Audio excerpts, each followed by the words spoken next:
This time around, it is by Splyce, not Vitality. So already some small changes in what we're going to see. This is just a red side kind of swap-up thing. Rise is going to be one of those bans that red side, for the most part, are going to be punished with having to ban unless the blue team don't want to ban it away. I like the adaptation here, though, by Vitality. Take away the Vlad. Don't allow Splyce to set up a composition where they can maybe pick that as a last pick, because I don't know whether Vitality then would prioritize it themselves and just go, okay, well, we'll just take the Vlad away. I don't think that would have happened. All right, so first jungle champion is away. With Fizz and Vlad banned, Vitality had Nidalee, Fizz, Rise. You've already mentioned Rise, somewhat that red side ban. So what's next? Kindred, Graves? I don't drop think the Graves. I think the Graves gets dropped.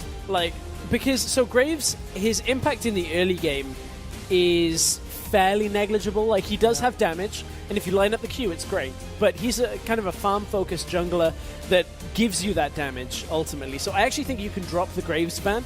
Kindred will probably come out here from Splyce, and then we're in an Elise Rek'Sai kind of setup.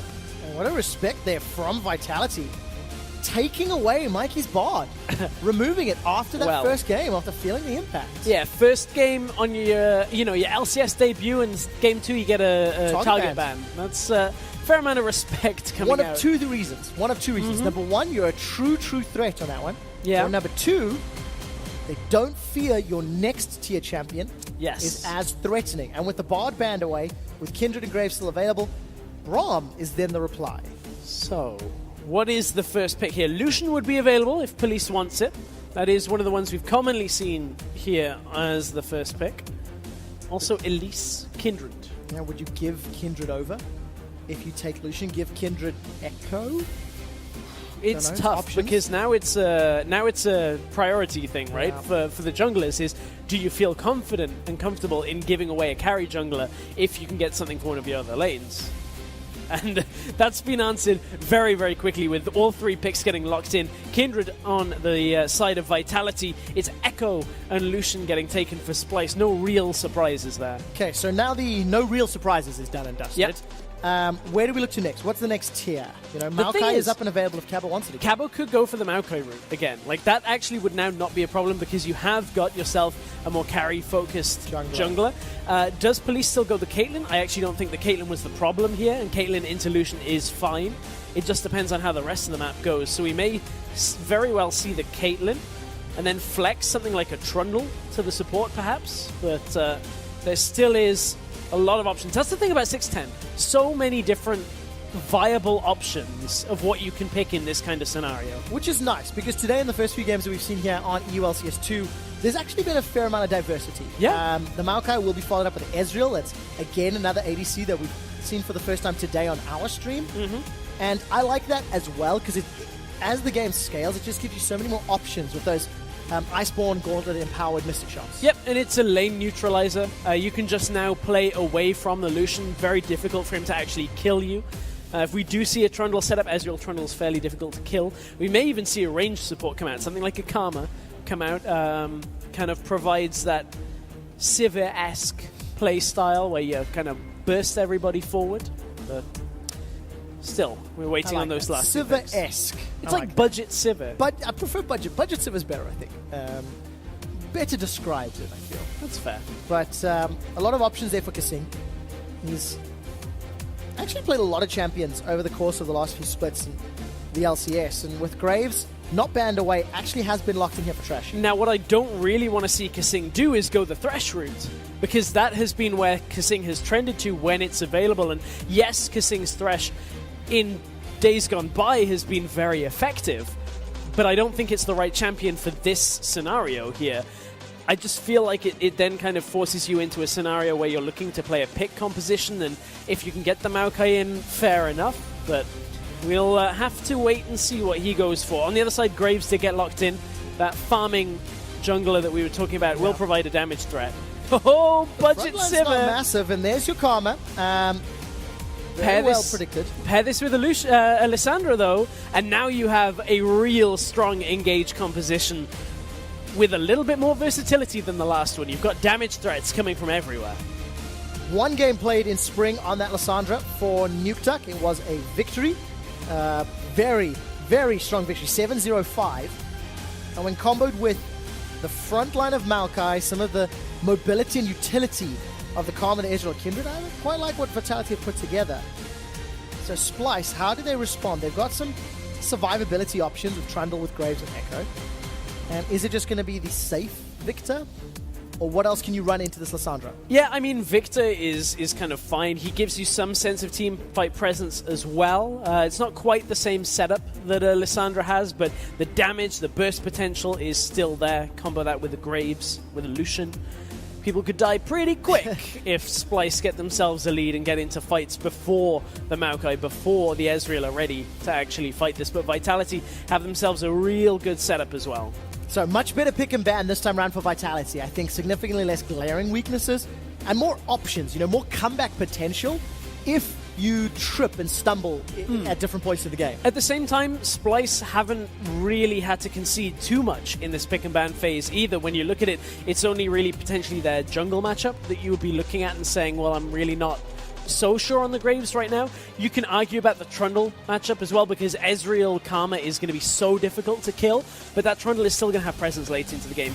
No QSSing the Subjugate anymore, so that Maokai is going to have a whole lot of resistances taken away from him later on in fights. Which is going to be very good for Splyce, because they need to get through Maokai to get through everybody else in the back line. Yamato Cannon taking step off stage and meeting Sean's in the middle. We load up for the second game here between Vitality and Splyce, and as always, we can take a look at this team comps in a moment or two, but I want to see how this early game plays out. I want to keep my eyes on whether or not the lane swap plays out, and more importantly, whether or not Splyce can once again generate an advantage and a tempo lead just from the opening few minutes of gameplay. Yeah. Because that is a true testament of a team cognizant and aware of their strengths and weaknesses. That is very true. Well, we're going to have to wait for the first few minutes as we get into the second game. That we are. Splyce this time around over on the red side, while Vitality loading up right meow on the blue side. We have two split series on EU LCS 2. 1-1. We can revive the old meme, the old adage. EU loves their ties. No one knows better than you, Stress. Let's see if that meme has 9 lives as we load into this one. Vitality pushing through the bottom side jungle. Something tells me it's going to get old way before then. Trust me, I've already killed it. Yeah. I have already killed it. I was trying so hard to avoid the Super Police Trooper reference in Game 1. And Cobby and Mickey are trying so hard to avoid a 2 versus 2 in this game, because they've done one of the old ways of not giving the lane swap info over to anybody, and that's to send your duo lane right up into the bush in that lane and get yourselves into the lane on your own. Well, we'll find out what they do and whether or not they get that advantage. Cobby, Mikey, nice and safe, no threats here. Although, Police and Kasing, they have recalled and they have made their way up top, so we should see the slightly standard lane, which I think will give a headache to Cobby and Mikey. But you can see Splyce are going to try and come down to disrupt any Grump start, which isn't actually happening. Now the info has been given over, though, and the Mystic Shot tagging knows we're now locked into Australia lanes. Yeah, advantage Vitality. They get first damage in Game 2. Got it. Literally means nothing. But it sounded fun, didn't it? And I want to see how Cabochard now does against Wonderware. In the previous game, he fell a little bit behind because Wonder teleported into a lane that got CS and experience in gold much earlier. And that just allowed Wonderware all of this additional freedom. But now Wonderware may have to earn that advantage this time around. Going toe-to-toe, going into a matchup which is better into Echo on the current patch. That is very true. For those of you maybe that are wondering where the end of his name has gone, Wonder is now Wonder. The whereabouts of it, the police are still investigating. Mikey's being investigated for a lot of damage. Death Ray goes down into Nuke, trading very heavily back and forth. Cobby and Mikey, despite coming away worse for wear in terms of hit points, they've got themselves a small CS advantage thanks to all of the trading and thanks to forcing Police and Kasing away from that combat line. That is you look at that 2v2 matchup as well now. It's going to be fairly difficult for Cobby and Mikey to actually have any kind of all-in presence. Against an Ezreal and a Karma, it's like any time that Trundle moves forward after the pillar, you're just going to get hit by that Mantra W. You're going to get locked down. Either that or, you can pop the speed, hit them with the Mantra Q, and stop them. Yeah, there's a lot of options with a Karma, and that's one of those utility factors. And you can see even running the wind speakers as well. So when you do pop that mass shield, everybody gets those added resistances. But, I mean, Police and Kasing should be fairly safe here. There's no real reason they should fall anytime soon. Play this one safe and secure. Wait for some support from Senkax or from Trashy. And I think it's important to note that this time around Vitality have got the double teleports. In the previous game, Nukeduck obviously ran that LeBlanc, didn't have that same global presence. And this time around, Senkax with the Flash Cleanse has to be very, very aware of when his lane opponent is leaving.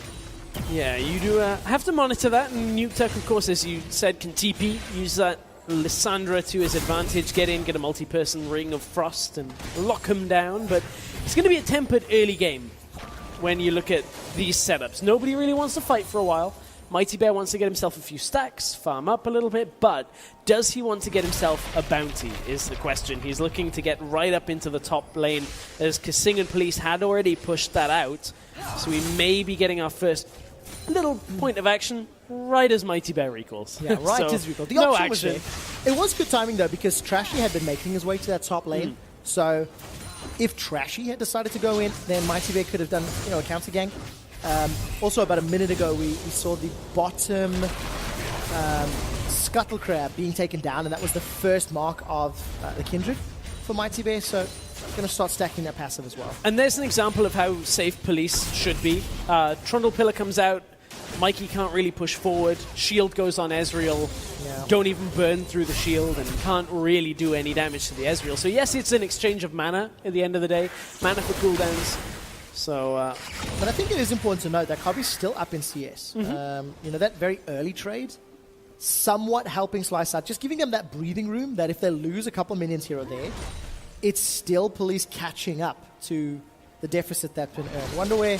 Not level 6 Wonder rather. Just a little bit of trouble, but really easy phase dive away. No real threats.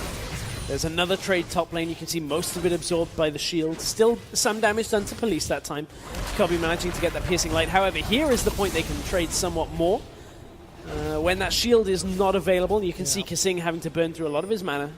At some point may have to recall. Still has a couple of pots. But for now is okay. Australia lanes do signal a slightly slower paced game. No dragon fights really start. And with the TPs being used to get back to lane, bottom lane, it's not really going to get broken anytime soon. Correct me if I'm wrong. Is that our first Cloud Drake as well? It is. So we've had a lot of water and mountain today. Teleports traded back and forth. So Cabo's already in lane. 47 CS with the Cowl, Pink Ward, and the Corrupting Potion. Wonder where rejoins with the Doran's Ring. Cowl, Pink Ward, and some regular pots. Chaos Storm traded just to push the wave out and get some damage onto Nukeduck. Not really doing a whole lot more than just that for Senkax. Nukeduck trying to interrupt the recall of Senkax. I believe he even used the Claw just to stop him from going back, but knew he was safe, knew that they'd had vision on Trashy in the top side. But a very, very slow-paced game. The same as the last one when you really look at it. It was Splyce who'd got themselves an advantage from the lane swap, and then after 10 minutes, started getting themselves a little bit more of a lead and opened the game up to fights. We'll see whether the same tempo will be held for a second game, but for now, Splyce going toe-to-toe even with Vitality. And now Splyce actually have to use a different player or a different initiation method, because what allowed Splyce to accelerate their lead was very good engages from Trashy's Gragas. Yeah. And you do not have anywhere near the same level of impact on a grade. So now it's going to be, actually if you look at it, you don't have anywhere near the same level of engage. I'm going to say full stop. Yeah. You're so reliant on Wonder getting on with that parallel conversion. Yeah, what you're looking for here is a Trundle Pillar as kind of that soft engage, plus then a flank advantage for Wonderwear to come in from the side, drop that parallel conversion and get a multi-person stun, but that is difficult to do compared to what Vitality are running, which is, can we engage somebody engage? Yeah, point and click on Karma, on Lissandra, on Maokai. Trashy though will get some good damage onto Nukeduck. We're going to cut down bottom. Wonder is being forced away, despite Cabo playing very aggressively. Wonder's just basically ignoring him and farming away. Yeah, Wonder knows he's got his ultimate available, so there's no real kill pressure from Cabo on that Maokai. Kasing wants to stop the recall. Oh. Gets Mikey's recall stopped. It's going to be a frustration. Resolve. Not going to be able to get the root down. True Shot Barrage just for effect, I feel. Police, Kasing, shove this wave in, allow them to back safely and shop. Yeah, it was just allow them to push the wave fully in. Trundle on his own can either choose to sit there, get some of the farm, or sit there, hold the farm, because he's going to recall and get all of his health back anyway. So we may see one of the two here. Mikey, I believe, actually took a couple, and then was like, okay, I'll hold it for you. But nevertheless, Cobby did get his recall off, got his first few items, as did Police. So fairly even setting top lane. Yeah. And of course for the actual, you confused me, it's top lane, but it's ADCs. Yeah, sorry. Okay, Australia. The Australian ADC lane. Good day. Wonders plus 15, but Cabo's going to be able to clear out a lot of these under the tower. Should be able to. Whereas Senkax is falling marginally behind. So these standard lanes, drawing things out, approaching 10 minutes, still very, very even. No pressure at all on the Dragon. I imagine that might not be the case for a little while. Not until either one of those bottom lane towers are down or a top lane trade results in the lane reassignment coming into place. Yeah, and as we see a small trade top, Kasing is going to be able to get away from this. A lot of the reason for that is just that it's Cloud Drake, and Cloud Drake gives you 15 flat movement speed for every stack of Cloud Drake, which is really underwhelming. Like, 15 flat movement speed is not much at all when you look at it. I mean, boots give you plus 25. Yeah. Tier 1 boots give you plus 25. One dragon gives you less than Tier 1 boots. So until you get 3 and start running at people, you really aren't that prone to taking Cloud Dragon at all. That's why it gets left around for so long. And continues to do so. Yeah, and the fact that it's only out of combat as well. Yes. If it was in combat, okay, that's actually, you know, nice. You get to move around a little bit more, but still. Gives you one extra step, one extra movement maybe. Yeah. That you can't have. Every single time we jump down, Cabo is just twisted advancing over and over. But again, Wonder is the one that's actually holding his advantage here. He's trading his health in exchange for CS, and that is what is allowing him to have this CS lead. And we need to see if the CS lead will convert into any other control. Teleport for Wonderway has to be impactful, because there's an additional one that will follow up from Vitality. So anytime a play does take place, Wonderway cannot afford to make a mistake. Right? He's looking for the pillar, but an arcane shift gets police away clearly. Yeah, well, if Trashy can get himself in, no, there's a ward there, he's going to get spotted. I feel like Splyce, there's normally a team that are very jokey, very trolley, that kind of thing. Clearly taking this very seriously. As bottom lane, Wonderware maybe caught this time extending too much. More than maybe. The Flash Cabo follows through. This will be first blood to Mighty Bear.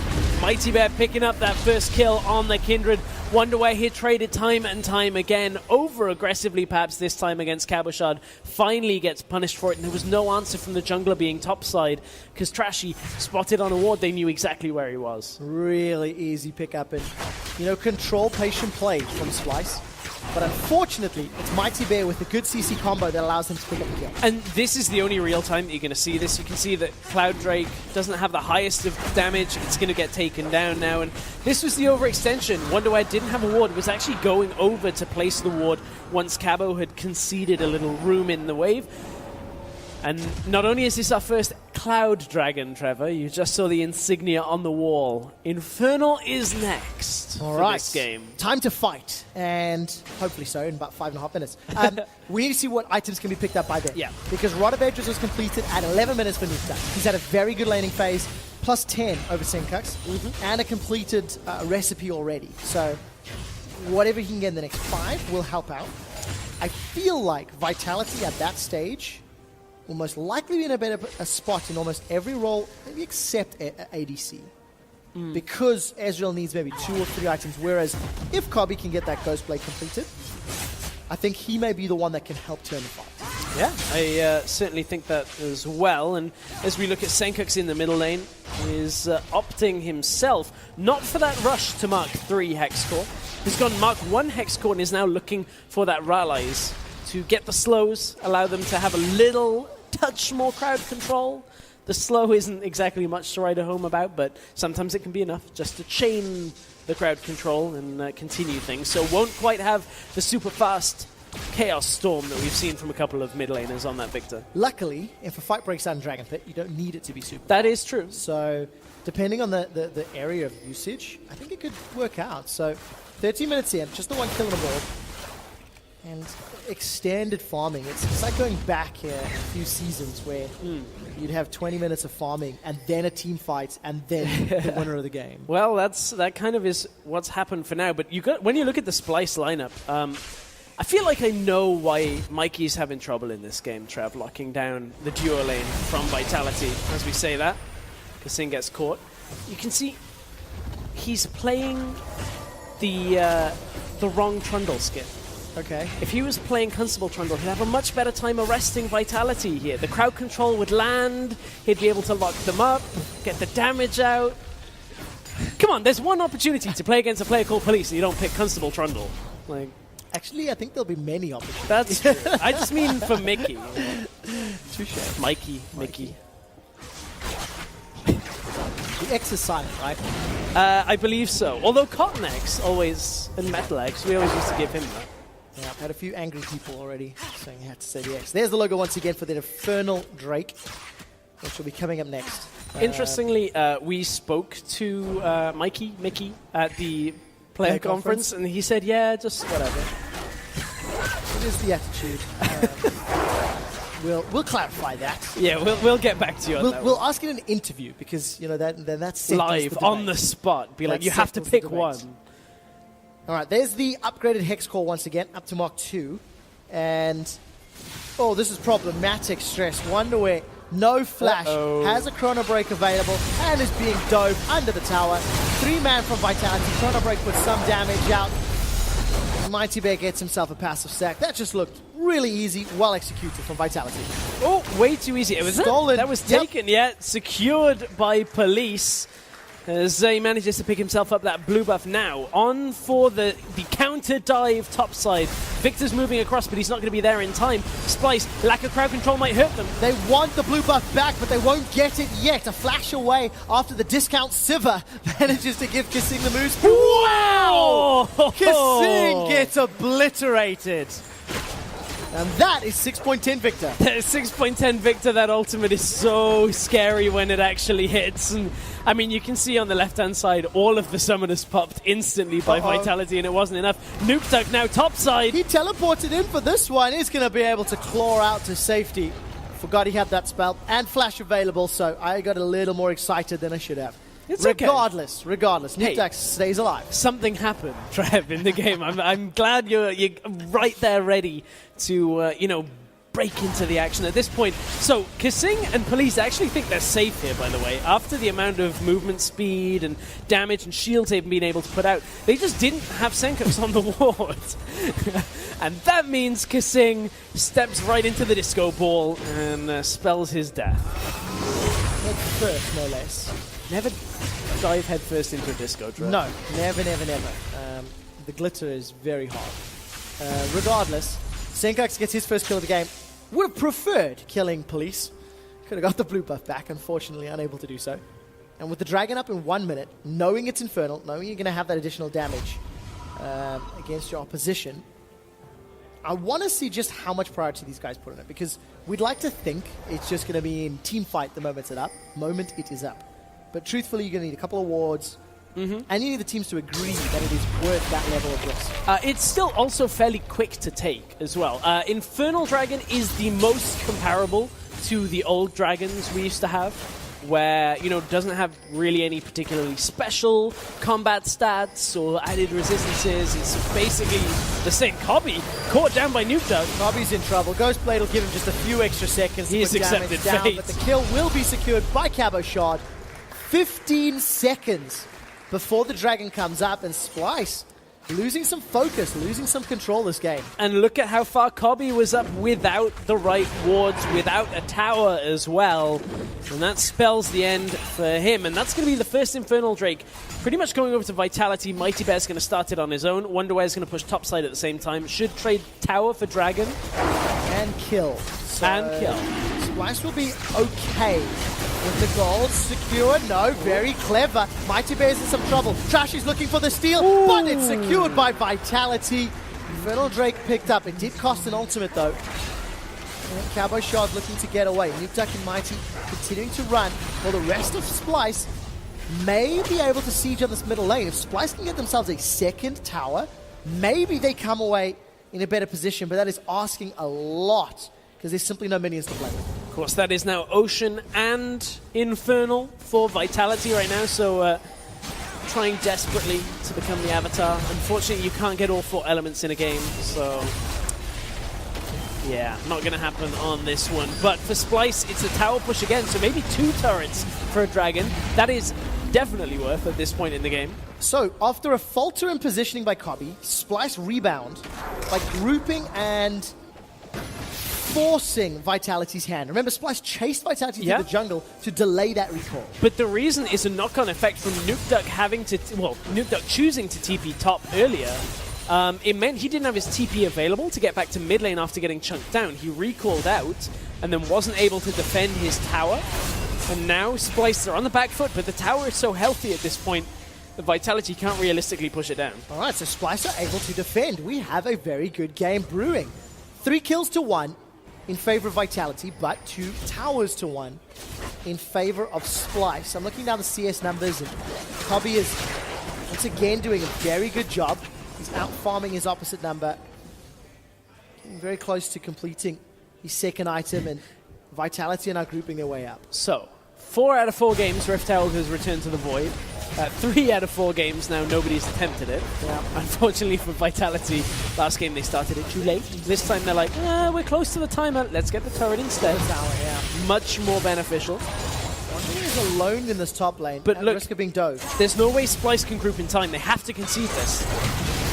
Looks like Splyce will be giving it up. A lot of damage coming into the tower. Maybe Cobby can at least trade back. 2 versus 4. Here comes Mikey. Chrono Break has already been used, and Wonder decides to re-engage. Cabo's down to 1,000 hit points. The tower still stands. Cobby was able to shove that wave down. Senkux was trying to cut up through the jungle, and that's why Vitality did not want to stick around anymore. Cobby didn't even finish his recall, so Splyce may have been able to kind of rectify this situation slightly. Now they forced Nukeduck to come to the bottom lane to accept that wave. Vitality managed to get back, but they did take that tower in the top lane. Alright, so small trades once again. Splyce were able to get the temporary gold advantage, however small it may be. Black Cleaver picked up here for Cobby, but Elise has also got himself that mana immune. For about 20 odd seconds, looking at some of the other big item pickups. There's no real surprises here. Cabo, however, I think a big difference from the last game is he's a lot more relevant. With the Sunfire Cape, with the Spirit Visage, he's in a very good position to actually be the front line his team needs. And that's the thing, is he only needs to be front line in this game. There's no responsibility on him for anything else, whereas in the last game you're looking at it and it's like, okay, well, Maokai's never going to deal damage. Let's not put too much responsibility on him. But the fact of the matter is he had to try and make plays. At this point, all he's got to do is catch out anybody that's out of position and then they'll win the fight. As long as they get one member of Splyce down, team fights become fairly easy for this Vitality lineup. Yeah, especially when a lot of their hard CC is just point and click. You know, the complexity to killing someone is a lot easier for Vitality. That was quite cool, Mighty Bear. Finish that one off in style. But Splyce, on the other hand, they're incredibly reliant on good vision and incredibly reliant on either Mikey or Wonder pulling off magic. I mean, Senkux can insta-give somebody, but not while Mikey Bear's around, not if it's a Cabo, for example. You know, he needs to find a squishy on the side. Yeah, well, Vitality right now have decided they want to just sit mid for a while. 4 people in that middle lane, nobody dealing with Wonderway yet. Cabo is heading for the bottom side to deal with it. Now Nukeduck will cross over. Next dragon is Infernal again.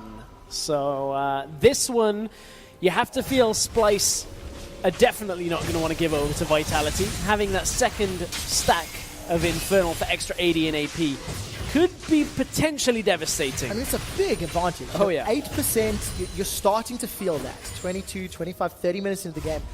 That jumps to 16% if Vitality can secure the next Drake. But I think, you know, I asked a question just before that challenge happened. Trashy went all in to try and steal. Mighty Bear needed to use Lamb's Respite to delay Dragon going down. There was a very, very real contest on securing that objective. And as it stands, Splyce have got decent vision around the pit, but it is being cleared out. You can see Cabo literally just killed a pink ward. About 45 seconds to a minute left. Okay, so teams keep doing this, and this is like the 4th game out of 4 we're seeing this today. Look at bottom lane. Graves and Lucian have shown on Ward's bottom side, and it allows Vitality to take advantage of this. They know there's no way of anybody on Splyce actually arriving in time. It's a Hail Mary steal, if anything. Vitality have taken it. So, again and again and again today, teams have been out of position and disrespecting the Baron attempt that is coming from mostly blue side teams, if I'm being honest. And Vitality pull it off beautifully. 23.5 minutes, they secure TP from Wonder. First Baron. Wonder's TP'd in. Oh, it's for the... Infernal. Okay, so they want to contest the Infernal Drake. And they want to contest it enough that they just use TP, despite the fact that Cabo and Nukeduck still had their TPs available. Nukeduck did TP in. Here comes Cabo in for the fight. Dragon is not going to get secured yet. Lamb's Respite. Look at the damage onto Splyce. Nukeduck has destroyed their bars. Vitality picks up a second Infernal Drake. That's 16% additional AD and AP. Trashy and Senkux are low, running for their lives. Mighty Bear was the victim, but it doesn't matter because he got the objective. Look at how much Splyce just committed to that. They're not done. Police and Wonderwear. Wonder's looking for a kill, but he's caught behind enemy territory. Donates his life to Nukeduck. So Splyce just overcommitted for that Drake. I have never on 6.10 seen a team preemptively TP in and then try and 50-50 anyway. And the fact is, that now is going to put Splyce significantly far behind, because now that Baron is on Vitality, 2 Infernals plus the Cloud. Look at this engage here. Cabo just comes straight in. Nukeduck has got the lockdown on 4 with the ultimate then on himself to follow up. Again, the Kindred ultimate is disrupting the Dragon take, and then Mighty Bear can hold his smite for it. So Vitality come up trumps in that. Yes, the gold was fairly even before those turrets fell in favor of Vitality, but the buffs, the objectives on Vitality's side has put them way in the lead. 2,000 gold lead with those 2 Infernals. If we get closer to Elder Drake time, and Elder Drake will spell doom. Yes, and you know what else will? A 3rd Infernal Drake. You're kidding. A wildfire of Infernal Dragons is about to blaze their way onto this rift, but Mikey's been caught. Mikey's in so much trouble. Nukeduck should be able to pick this one up with a little bit more support. A flash forward from Mighty Bear, and Cabo closes it down with the Maelstrom. 5 kills to 2. We may not even get there. Quick shot. We're getting to a point where Vitality, despite, as we said, a minor gold lead, are at a point where this Maokai, this Lissandra, always want to be going in. As long as their ultimates are available, just go in, take the fight. You're going to win it with this advantage anyway. 25% of Baron buff is still available for Vitality, and they're going to just knock over this top inner turret. There was a lot of work done earlier in the game. Splyce cannot contest. They've given up another kill. They've given up another tower.